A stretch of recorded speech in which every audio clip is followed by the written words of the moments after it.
Estupendo. Bueno, pues como os he dicho antes, vamos a tratar hoy un nuevo país. El último que se abordó fue Irak, después de la experiencia que tuve de visita y de viaje en el país asiático. Y hoy saltaremos de continente, vamos a desplazarnos hasta el norte de África, hasta la actual Túnez, y vamos a abordar la conferencia de la siguiente manera. Vamos a tratar primero el Túnez antiguo, si se me permite la expresión de llamarlo Túnez, el Cartago, la fundación fenicia, es decir, el Túnez antiguo. Vamos a proseguir en el tiempo hablando un poco también de las guerras púnicas, lo que pasó allí.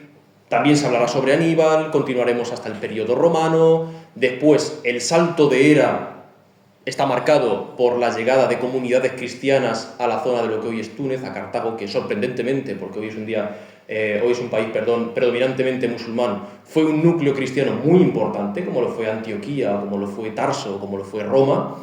Y después pasaremos, pues en la parte de Antonio, al Túnez actual, al Túnez islámico, con la llegada del Islam, y al Túnez, pues como he dicho, de la actualidad más novedosa.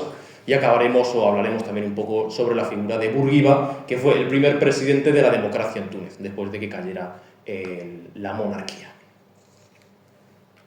Por eso el título, de Aníbal a Bourguiba, porque creo que es un paréntesis perfecto en el que cabe condensar la historia de Túnez. Bien, en el principio existía Tiro. Con esa frase he querido representar lo que Tiro es para el Mediterráneo, tanto el occidental como el oriental. Tiro era una ciudad fenicia, es una ciudad que actualmente está en el sur del Líbano, a 20 kilómetros de la frontera con Israel, por lo tanto la situación últimamente ha sido muy convulsa. Es una ciudad que tuve el placer de visitar este verano, de hecho ahí me ven en la isla de Tiro, que es el punto más hacia adentro del mar que uno puede encontrarse dentro de esa antigua isla, que ya hablaremos que, bueno, pues dejó de ser isla en un momento dado. Y como comentaba, Tiro fue la madre, podemos decir, de todas las naciones, exagerando un poco. El Mediterráneo está sembrado de ciudades de fundación fenicia. Tenemos un mapa ahí en el que podemos ver, por ejemplo, la ciudad de Sexi, que era la ciudad de Almuñécar. Podemos ver Gadir, sin ir más lejos, que después se le nombró como Gades y que es el Cádiz actual, y que incluso geográficamente, orográficamente, tiene una representación y tiene una forma muy parecida al Tiro original, porque Cádiz, lo que hoy conocemos como la Tacita de Plata, el barrio antiguo de Cádiz, era una isla que después se unió al continente. Lo mismo pasó en Tiro, con circunstancias diferentes, pero pasó de idéntica manera. Y como decía, podemos imaginar ese periplo de los barcos tirios, fenicios, que se desplazaban por el Mediterráneo buscando lugares en los que asentar colonias, porque Fenicia no era una potencia conquistadora, sino más bien colonizadora. Es decir, no iban sometiendo a lo que se encontraban, sino comerciando con los indígenas del lugar y fusionándose con sus propias culturas. Por lo tanto, tenemos en cada sitio una fusión particular y muy interesante, como podemos encontrar en Tartesos, que mucha gente dice Tartesos, qué gran misterio. Bueno, pues Tartesos es la fusión básicamente entre la cultura fenicia, de aquellos viajantes del extremo del Mediterráneo oriental, con la cultura indígena de esa zona de España. La foto de en medio, ustedes pueden observar una serie como de sarcófagos, de cubas. Bien, eso se ha usado para todo a lo largo de la historia. Se ha usado también como sarcófago, pero el uso principal que eso tenía eran las cubas, las piscinas, como digo, donde se creaba, donde se llevaba a cabo la elaboración de uno de los mayores misterios de la época, que era la púrpura. La tintura de los reyes, la tintura de los emperadores. Esa foto también la tomé yo este verano pasado en Tiro, ya en la isla de Tiro, o sea, en la Acrópolis, en la zona más antigua. Y como decía, la púrpura fue un tinte de un color rojizo, parecido al de las sillas que tenemos hoy aquí, quizá un poquito más rojo, dependiendo también de la gama de color que se manejara, y que salía, voy a desvelar el secreto, salía de la putrefacción de las conchas de un tipo de molusco, del género Murex. Ahí tienen ustedes a una especie indeterminada del género Murex, es decir, unas caracolas marinas, hablando en román pardino. Cuando estuve en Túnez, curiosamente, en un lugar del que hablaré a continuación, que son unas cisternas romanas, que no tienen nada que ver con bueno, sí tienen que ver, pero no de primera mano con aquel lugar de la elaboración de la púrpura, me encontré precisamente una serie de conchas, que os lo voy a pasar para que las observéis, de Murex. Es decir, en el emplazamiento de lo que era Cartago, yo encontré conchas obviamente actuales, no son conchas de la época, pero es una paradoja bastante bonita encontrar eso que le dio la potencia y que le dio el esplendor a esa civilización, incluso hoy en día en las costas de Cartago. Así que lo voy a ir pasando y van a ir viendo pues el secreto de la púrpura. Como digo, estos animales se dejaban pudrir al sol y de esos cuerpos putrefactos de las conchas se sacaba la tintura de la púrpura, que solamente podía ser vestida o solamente podía ser utilizada por los reyes y por los emperadores. Y esto surgió, como comento, en Tiro. Y los fenicios, es decir, el imperio que ocupaba esa zona, toda la costa fenicia, lo que hoy en día es Líbano, la costa de Siria, toda esa zona hoy en día un poco, incluso parte de lo que hoy es Israel, Palestina, pues esa zona un poco conflictiva era la costa fenicia, como decimos. ¿Y cómo surgió todo esto?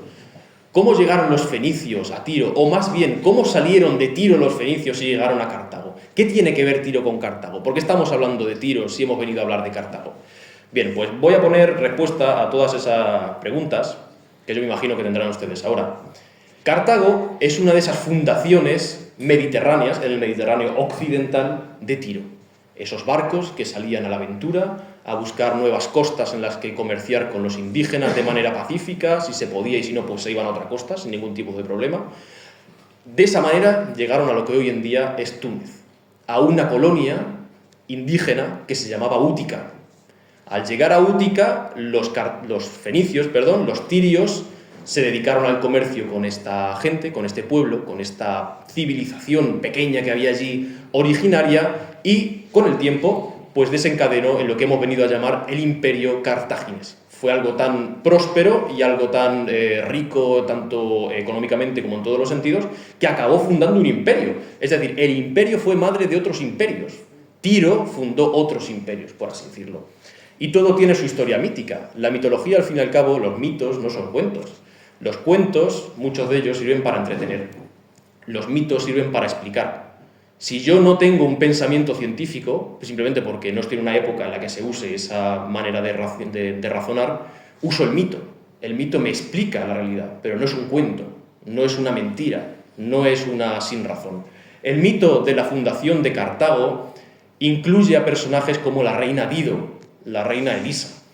La reina Elisa era la que se suponía que tendría que ser reina de los tirios, reina del oriente mediterráneo, pero por una serie de disputas con su hermano Pigmalión tuvo que salir de Tiro y buscar nuevas tierras en las que exiliarse. Se exilió con una serie de personas de la corte, de afines y de fieles a su persona, y se fue buscando costas en las que poder simplemente desembarcar. Con esto, la reina Dido, Elisa, que después se la llamaría Dido y explicaré por qué, llegó hasta un punto que era el Golfo de Túnez, y en el Golfo de Túnez desembarcó. Allí habló con las élites locales de esta colonia que se llamaba Útica, que es lo que había antes de Cartago en la zona, y les dijo que por favor, que no querían ningún tipo de problema con los indígenas, que lo único que querían era un lugar en el que poder asentarse para descansar, no para formar ningún tipo de ciudad. Entonces le dijo que por favor le vendiera, la reina Elisa a las élites locales, les dijo que por favor les vendiera un pedazo de tierra simple, el pedazo de tierra en el que cupiera una piel de toro abierta. Con la astucia de que la reina Elisa, que es la reina Dido, hizo cortar la piel de toro, la piel de buey, en tiras muy finas, las dispuso en fila, una tira detrás de otra, y de esta manera abarcó toda una colina.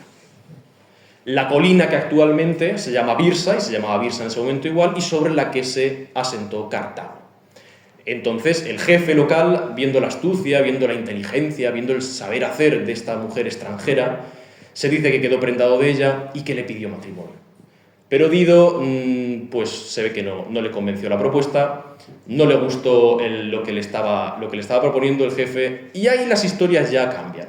Unas historias dicen que, asediada o acosada por este personaje local, no tuvo otra salida que arrojarse a una pira ardiendo para suicidarse.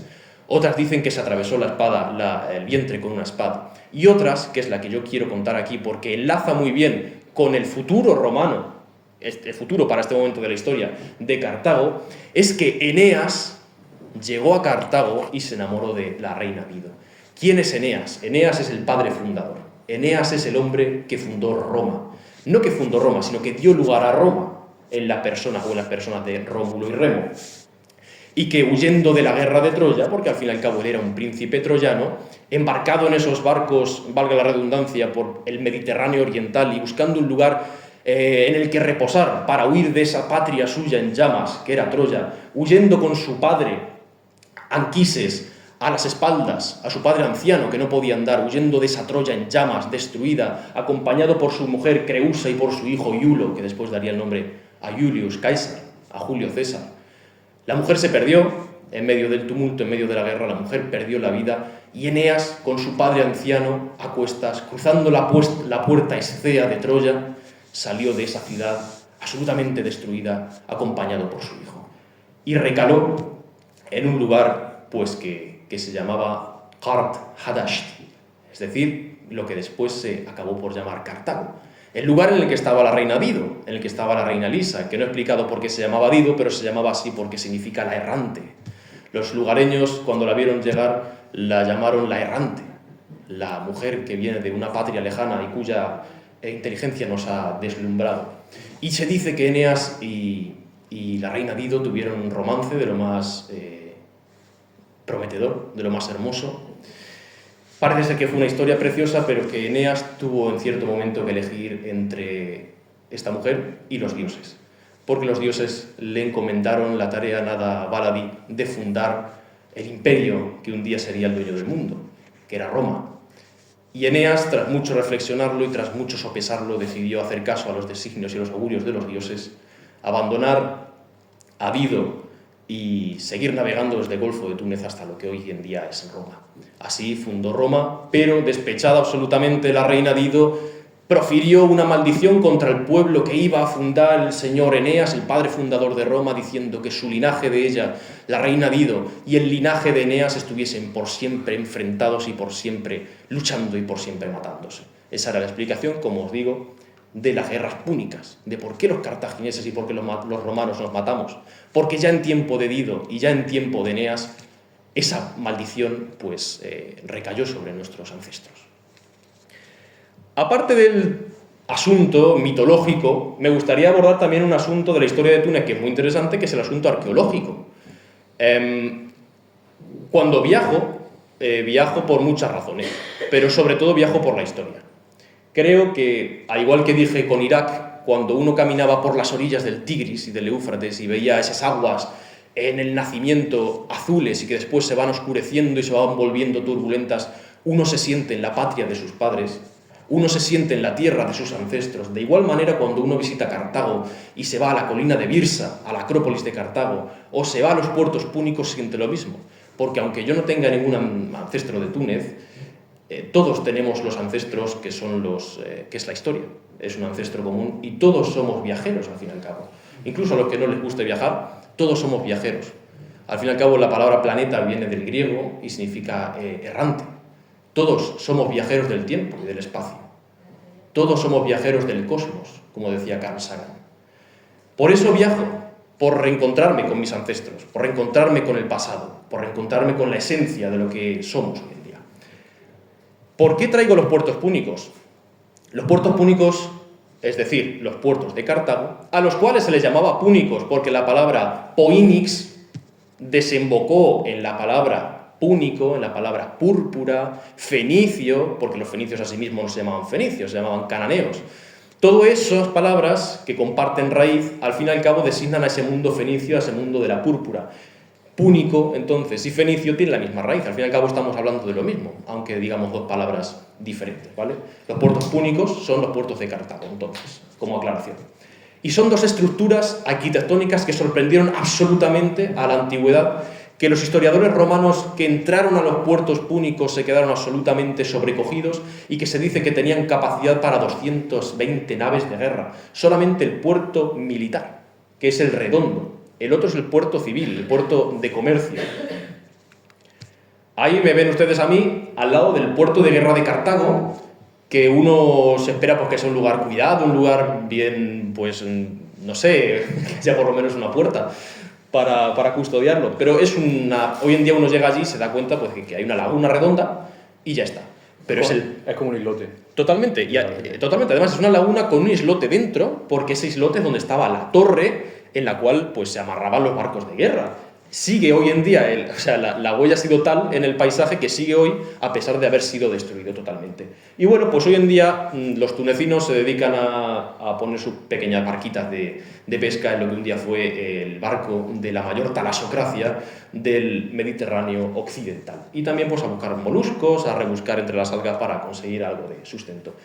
Como curiosidad diré que entre el puerto militar, el Redondo, y el puerto comercial, pues en la antigüedad obviamente había un canal para para permitir el paso, que no podía usarse por todo el mundo, obviamente, nadie puede entrar a un cuartel como Pedro por su casa, pero que hoy en día, obviamente, todo eso ha cambiado y que hay una estructura pues muy bonita, que es un museo que se llama Dar el Haut, que es un museo de oceanografía, que es eso que ven ustedes allí, pues los esqueletos de las ballenas naturalizadas, los delfines disecados, y que visité pues en completa soledad.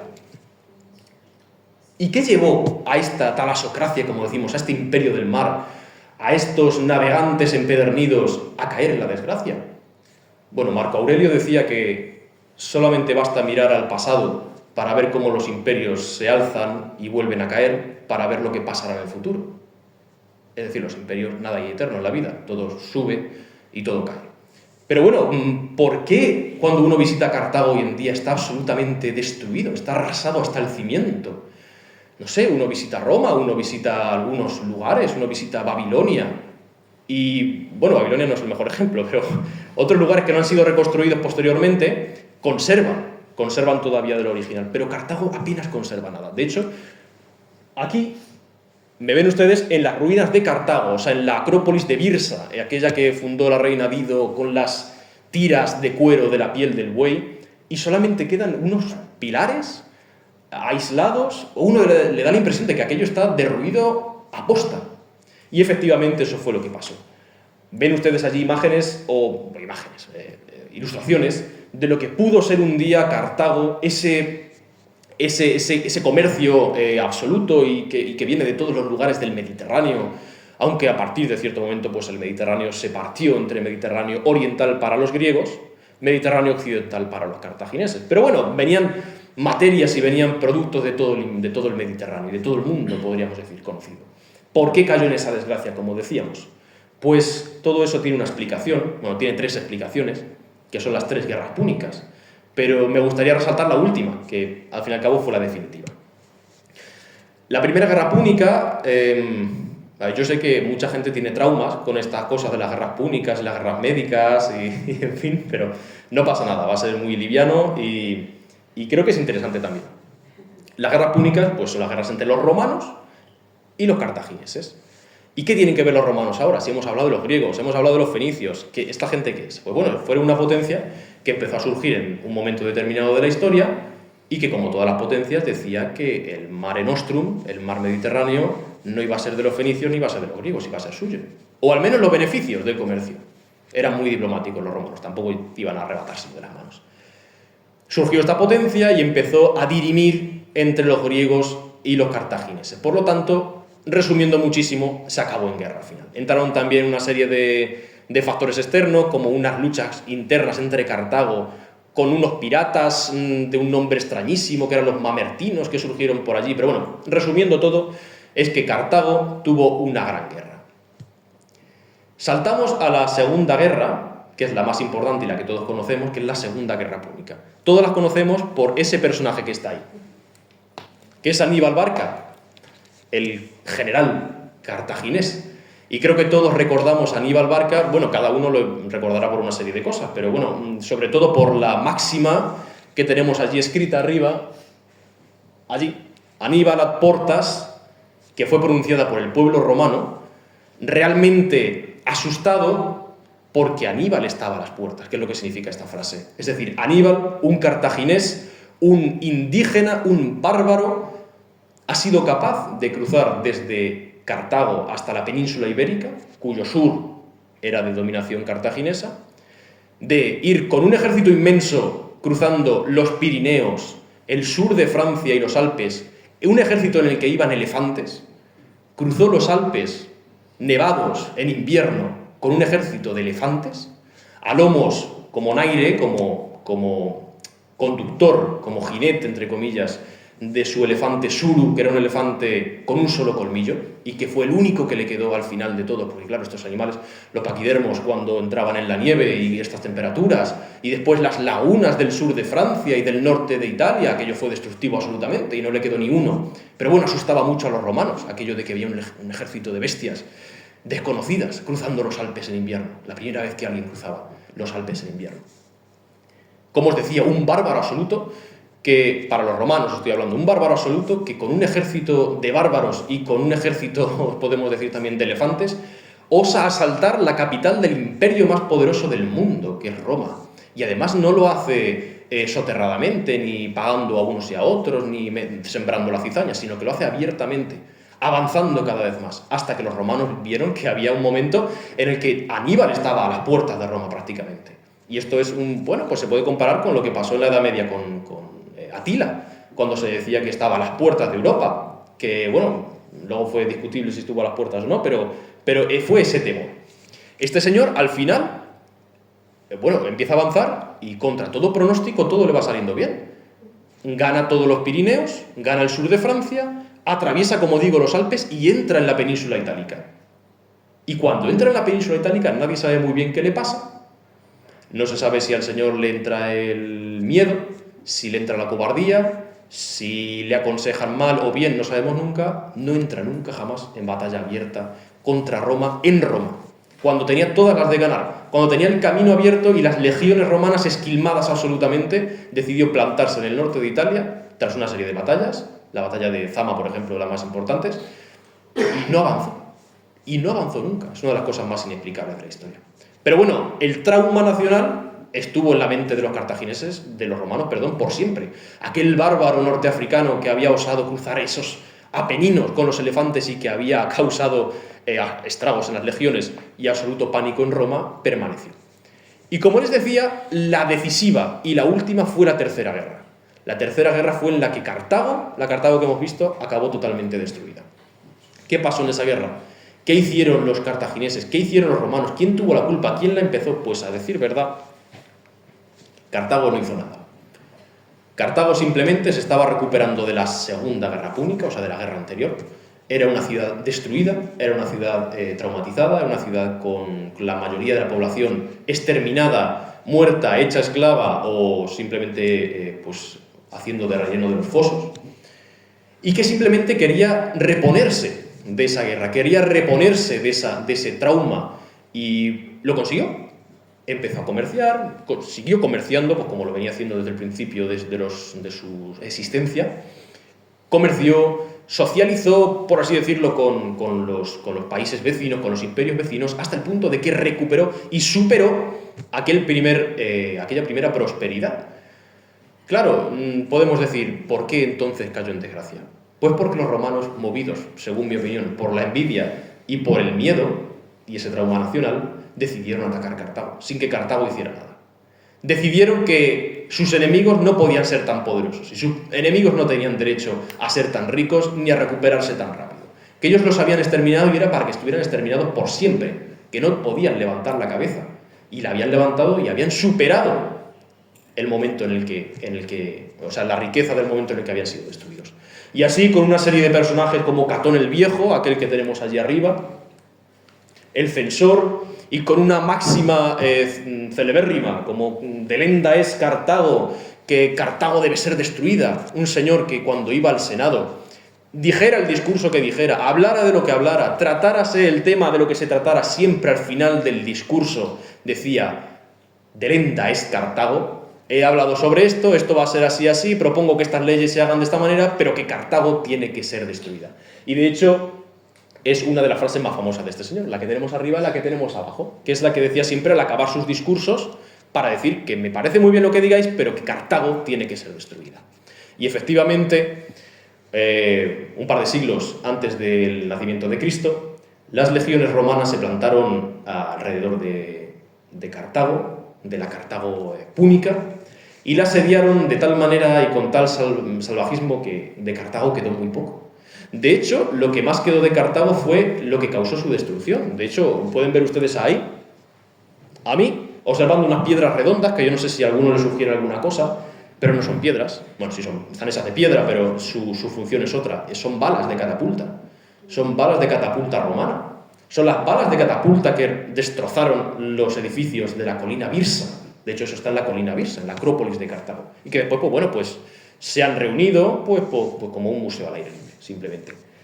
Y efectivamente, Cartago cayó. Y Cartago fue esquilmada. Y Cartago fue aniquilada y todos sus habitantes o vendidos como esclavos o sufrieron la muerte. De hecho, yo he traído un texto de Apiano, que es un historiador romano antiguo, que relata cómo se destruyó Cartago y que es verdaderamente escalofriante y que, si me permiten, pues le voy a leer. Él narra lo que le contó una persona que estuvo en esta guerra. El fuego devoraba y se llevaba todo a su paso. Y los soldados romanos no derrumbaban los edificios poco a poco, sino que los echaban abajo todos juntos. Por ello, el ruido era mucho mayor, y junto con las piedras caían también en medio los cadáveres amontonados. Otros estaban todavía vivos, en especial los ancianos, los niños y las mujeres, que se habían ocultado en los rincones más profundos de las casas, algunos heridos y otros más o menos quemados, dejando escapar horribles gritos. Otros, arrastrados desde una altura tan grande con las piedras, maderas y fuego, sufrieron al caer toda suerte de horrores, llenos de fracturas y despedazados. Y ni siquiera esto supuso el final de sus desgracias. En efecto, los encargados de la limpieza de las calles, al remover los escombros con hachas, machetes y picas, a fin de dejarlas transitables para las fuerzas romanas de ataque, golpeaban unos con las hachas y machetes y otros con la punta de las picas a los muertos y a los que todavía estaban vivos en los huecos del suelo, apartándolos como a la madera y las piedras, dándoles la vuelta con el hierro, de tal forma que los hombres servían de relleno de los fosos. Es un texto, pues, sobrecogedor, vibrante, uno percibe casi el olor del humo cuando lo lee, y que relata muy bien y resume muy bien lo que fue esta guerra absolutamente destructiva y de la que nunca, jamás Cartago se levantó, al menos con su identidad púnica. Se levantó como ciudad romana o como ciudad mixta. Entramos entonces en un momento de la historia nuevo, que es la Cartago romana. Sigue llamándose Cartago, sigue teniendo un espíritu púnico, pero al fin y al cabo es una ciudad romana. Y como ciudad romana, pues tiene construcciones, estructuras romanas. Y de hecho uno, si va al Gem, que es un lugar impresionante, pues uno se encuentra una ciudad que a mí me pareció, en cuanto a sociedad y a aspecto, me pareció similar a algunos rincones de Egipto. Sinceramente, ya aportando mi grano de arena al Sí. Gem, porque el Gem no lo voy a tocar mucho, porque al final lo más interesante del Gem, como bien va a relatar él, es principalmente todo el legado romano que hay. Yo sí indagué un poquito más por mi propia curiosidad, sobre todo con el mundo árabe islámico. La ciudad no llega a ser ciudad, es un pueblo que está literalmente a puerta del desierto, muy llano, además no tiene ningún tipo de colina ni nada, muy árido también, hace muchísima calor, no hay ningún tipo de sombra, y es todo muy popular, donde los mercados abundan, donde la gente lleva una vida diaria, un hayat yaumía que se diría en árabe, y donde verdaderamente lo único que atrae al turismo y por lo único que van es por ese semejante coloso, porque no tiene otro nombre, un coloso, porque además llama la atención porque desde que vas entrando en la ciudad tú ya lo ves, porque la ciudad son casas de que no pasan de 2 metros, 3, o sea, de 2-3 plantas, no pasan de absolutamente más altura, entonces llama la atención de verlo a tantos kilómetros de distancia entrando dentro de la ciudad. Y nada, te dejo ya para que sigas con... Totalmente, sí. Eso es lo más impresionante de esta ciudad, del Gem, de este pequeño enclave. Que en medio de la ciudad hay un anfiteatro, a semejanza del Coliseo, más pequeño, pero incluso mejor conservado en algunos puntos, podríamos decir. Hay un Coliseo, entre comillas, en el Gem. ¿Ustedes lo ven ahí? O sea, la gente me preguntaba si había ido a Roma, digo, pues no, es Túnez. También está en Roma, pero no en esta ocasión. Y bueno, el Gem es un lugar en el que uno puede admirar la belleza del mundo de las construcciones romanas con este anfiteatro y también puede admirar la belleza del mundo romano con los mosaicos.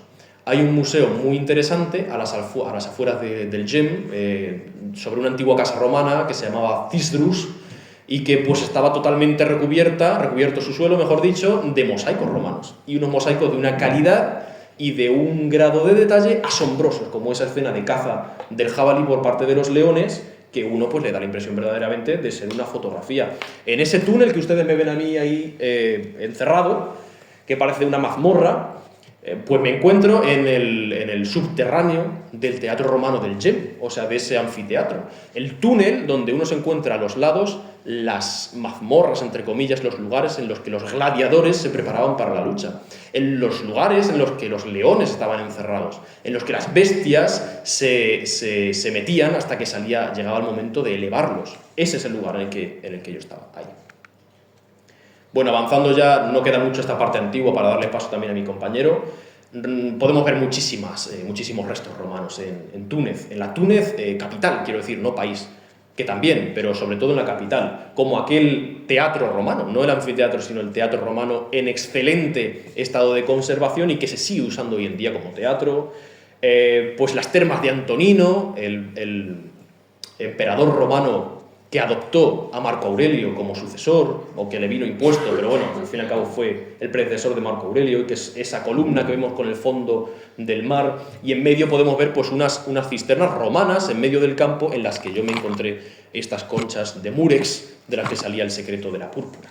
Y también fusionado vemos el mundo cartaginés, porque eso que ustedes ven abajo de la diapositiva, esa fila de piedras, la que yo voy caminando al lado, y esa piedra que está al lado con un símbolo, es el Tophet Salambó.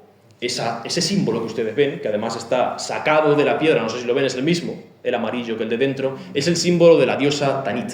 La diosa Tanit, o Baalat, en algunas fuentes, era una diosa de origen fenicio, que llevaron los fenicios cuando fundaron Cartago y que la asentaron en aquel lugar pues, como señora de la zona. Y es un símbolo que uno se encuentra en todos los lugares de Túnez, antiguos por lo menos, relacionados con lo cartaginés.